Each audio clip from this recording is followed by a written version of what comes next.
It's time to wake up, people. This one goes out to teachers. Teachers and students.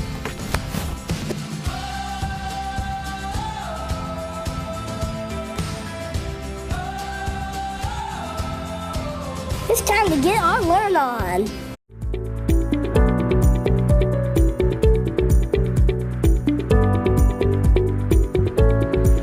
There are multiple viewpoints on the purpose of education. This personal definition comes from experience and practice. Together we have defined what we believe to be the purpose of education, as a place to help kids grow in their knowledge and experience of life in and outside of the school walls.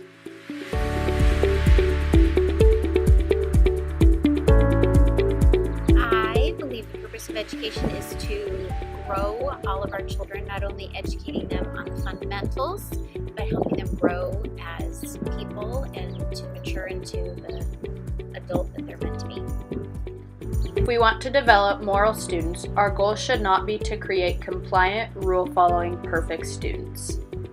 Alright, so these days it seems in education all we hear about are college and career readiness standards and getting students ready for college, getting students ready for a career. And while I believe that that is part of our mission, when we work with learners in schools today, I think that it goes beyond that. I think that intellectual growth is just one aspect of it. As teachers, we need to recognize that diverse experiences shape students and their academic experiences.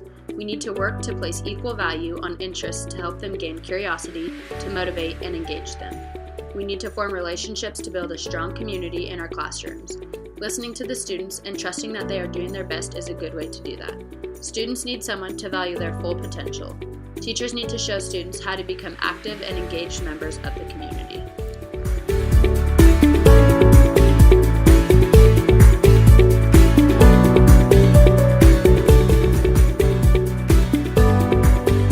But just as anything else in life, it's hard not to prejudge kids when you first see them, whether that's boys, girls, younger students, older students. There's a whole gamut of ways to do that.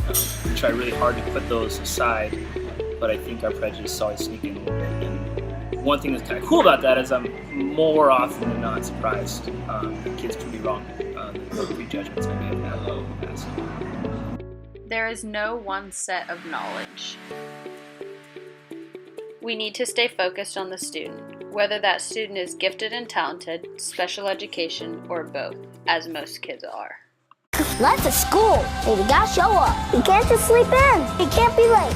And you can't just hang out in the bathroom, that's gross. It's like what Whitman said, YOLO. Except he didn't say that, but you would know that if you would read a book, people. Seriously, read a book, any book except the vampire ones. You want to change the world? You gotta know about it. We asked students to talk about school from their perspective, and these are the responses we received. I wish we had more reading, like more books to do or more books to read in our, like in our big books that have all these stories. I wish that you could read more stories each week. Okay, so like more books in your library, Yes. in your classroom. Sybil, what do you like about your teachers? Huh?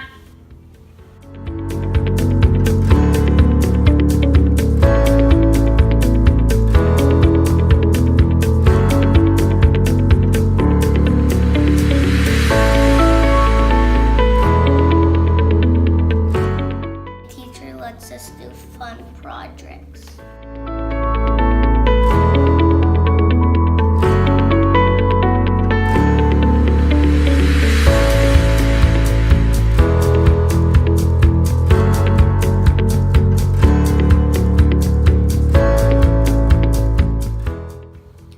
Oscar, what is your favorite part about school? Probably reading. What do you like about reading? It's just in every book, in most books that I read, like the author makes it so you need to think to find stuff out. And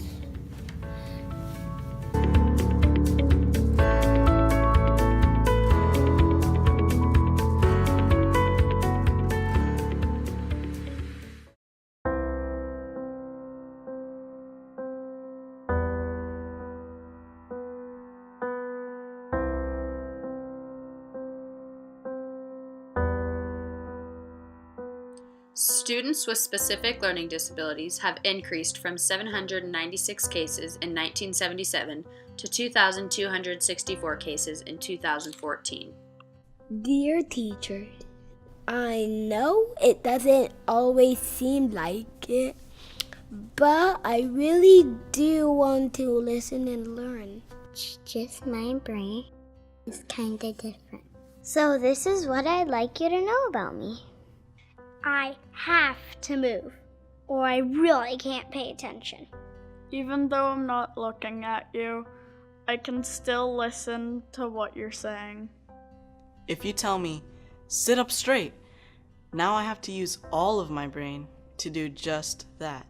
It makes me feel sad when you tell me to try harder, even though I've already tried as hard as I can. I actually listen better when I'm rocking in my chair. When you give me a bunch of directions, I start to think I will never remember all of this. Sometimes my mom or dad ends up doing all of my homework. So here's how you could maybe help. Let me get up and move while I'm learning. Let me look wherever I want when you talk to me. Let me rock or slouch in my chair. No matter what, please don't take away my recess. Give me help I could do all by myself. Make directions very short. Just ask me, what does your brain need right now? And one more thing. My brain might be different than yours, but it's still amazing. Sincerely, your student. Your student.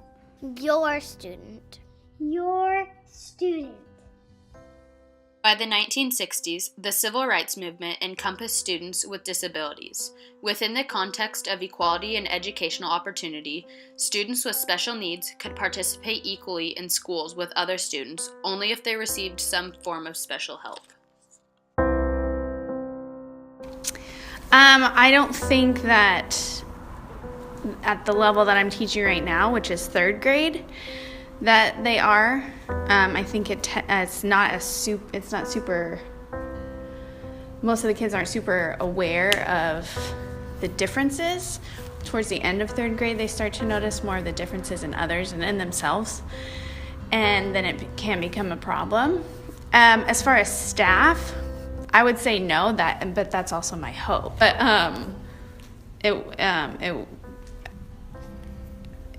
they'd be in the wrong profession if that's something that they did. Doctors see one patient at a time. It's the only way they can really help each person. It's the only way that makes sense. So all students that have 504s do not necessarily have IEPs, and the alternate is true too. In order to start that process, there has to be usually a longer than 6-month period of a chronic condition. So the condition has to last more than 6 months for us to initiate one. There are accommodations that teachers put into place all the time to support students. That decision-making process happens with a group of individuals in the school. It's never reliant on one person's opinion. Always has to have testing, and testing as far as the academic piece, as well as doctor information to support a diagnosis. I got a question for you. What are you teaching the world? How to be boring? How to make the world sad? No, you're not. We're teaching the world what it looks like to be awesome. No matter who you are, somebody's learning from you. Everybody's a teacher and everybody's a student. Look for the awesome. Teachers see things. They see when you're running down the hall. They see when you're passing notes.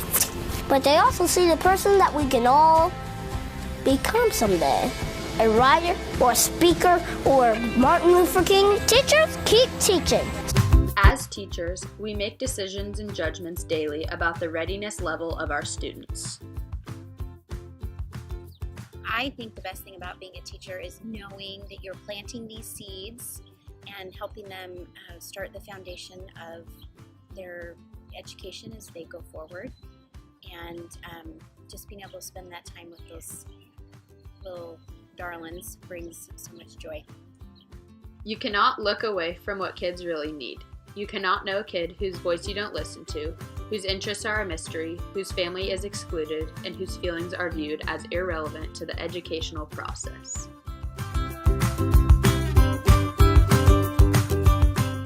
The real world is built around giving feedback and showing people what they need to do to improve.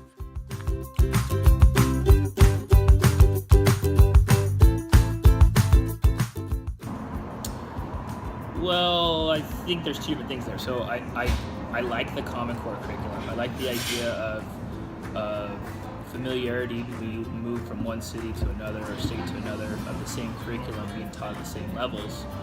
I do not like the standardized testing part of it. So does it prepare kids for standardized testing? I don't know if I could answer that question. Equality of opportunity means that all members of a society are given equal chances to pursue wealth and enter any occupation or social class. Would love to say that everybody's on the same playing field, but at our school, they're just not. Poverty has this way of disrupting the brain. Trying to teach a kid that doesn't have a home and is hungry is a different ball game. And when it shows up in your classroom, you have to find a way to continually fight and persevere. Turn to your partner and say, hurry up, bruh. Hurry up, bruh. And when I taught the who, what, when, where, and why standard, my kids did not do well on it at all. Like, bombed the assessment. So I needed to find a way to reach them. Music is something that always gets them going. It gets Ellen going. That's how she starts her show. So I decided to, hey, I should probably make a song about this standard.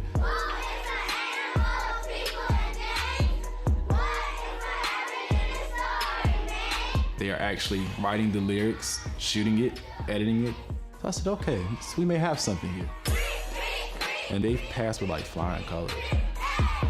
Our addiction to testing is blinding us to what we believe in our hearts are the important lessons our children should learn. It is important to assess the student's progress as it compares to what he or she will need in order to succeed in college and in life.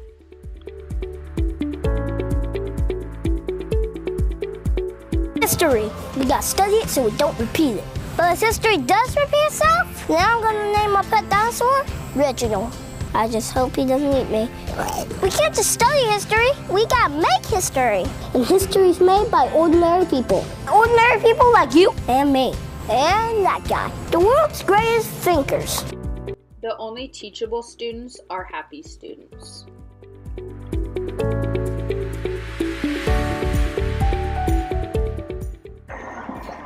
Well, I think lots of things can change in the school system. Funding is one of the obvious ones, especially in the state of Oregon. We have one of the worst funded school systems in the nation. But one thing that I think that could realistically be done inside of our districts is empowering teachers to decide what is taught in the classroom and how curriculum is delivered, what students need, and so forth, and treating teachers like professionals that they are, because they usually have a master's degree, usually done a lot of preparation to be a teacher. They should be the experts at education. I think they really need to lead the discussions and the voyage into what it means to educate students. Learning is not something you can split up into 45-minute blocks or to confined subjects. By teachers and administration doing more individualized learning plans and making certain exceptions that might need to happen for a child. Students need to feel that school is a safe place, a place where they won't be punished indiscriminately, where the rules are clearly stated, and where the consequences for violating the rules are clear too. Once students admire, respect, and trust their teachers, and once they feel that school is a place they want to be instead of a holding place where they have to be, then and only then, lasting learning can take place.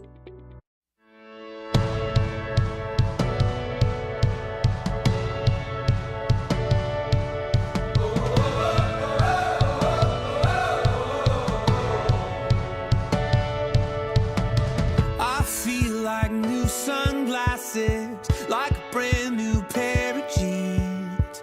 I feel like taking chances